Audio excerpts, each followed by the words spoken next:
Have you ever wanted to make a simple change to settings, reorder modules or plugins, unpublish something, and then forgot to get it back the way it was? Even though this is not the primary use of Screenshot Collab, it is one of the uses. Every screenshot that you make is stored locally on your computer and on Google Drive if you decide so, along with the page information.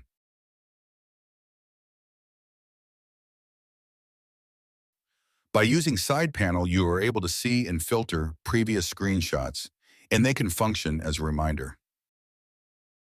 Here's an example of how to filter by current domain, current page, or by tag, which we previously entered.